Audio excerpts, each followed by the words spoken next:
This has been produced by umu.mu.com.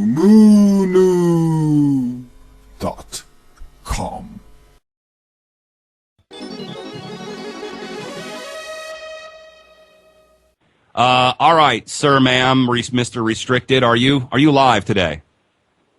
Can you hear me? Can. Hello? I can hear you. Okay, well, congratulations that you're giving up. I have a question. Why did you put up with Alex Jones's bullshit circus for all these years without saying anything? I mean, people are wondering.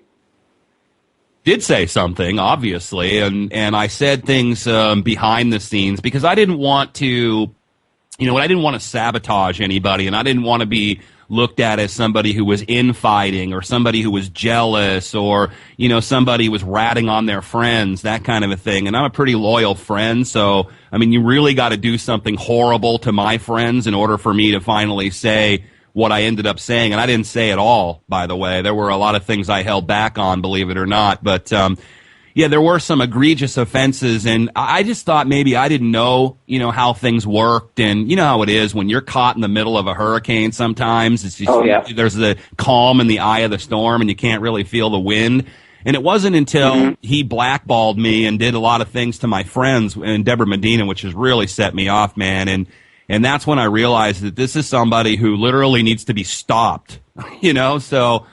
He needs to be killed. That's what that means. Yeah, it's really hard when you're involved in all of that to really see, is it wrong? Is this not supposed to happen? Is this kind of a means to an end? Okay, he's waking people up, but, this doesn't seem very ethical. And then it wasn't until he started really attacking my friends that I felt I had the right then to kind of be a whistleblower. Does that make sense to you? Yeah, but there's one more, old history. I'm sorry I have to bring up this is your last show. What about WingTV? I'm talking about Victor Thorne and Lisa Giuliani. Was it all true, like what y'all said about them or what they said about you, or is there anything you want to apologize to them about? I sure the hell don't want to apologize to them. Do you know that they actually called the FBI on Revere Radio, that they snitched on them? Do you know that? They turned them in?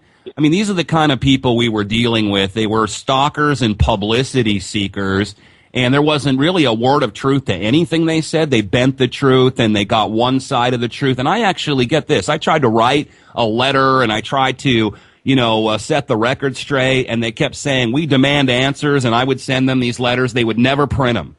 So they only wanted you to hear that one side of the story. And if it hadn't have been for WingTV, or we call them Sting TV because they smell like us, man, But if it hadn't have been for them, my career would have been completely different. So them and other people making these baseless allegations that swim on the internet. We also got attacked by these chemtrail debunkers who literally paid to have Google links.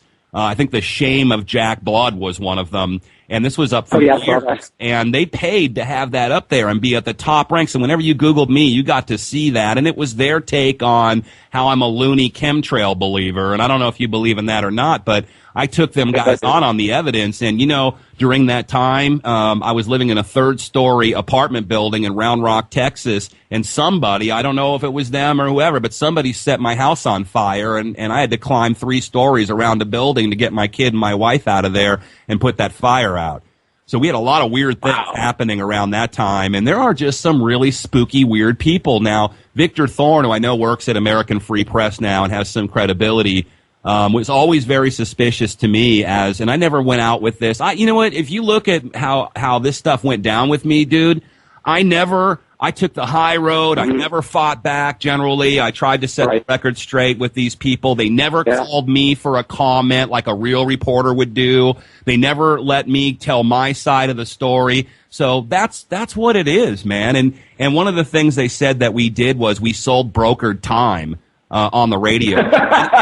Every station does that. And if I hadn't have done that, there'd be no Maria Heller. There'd be no Rick Adams. I got a long list of people like that I understand.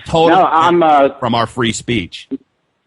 No, I understand exactly what you're talking about. I used to be on Revere Radio. My name's Joe Blow, so I know about the business. It was just like, is there anything you want to say to Revere Radio? Shouldn't you say what's up to them or something? Man, and I always felt they were kind of like my child out of wedlock.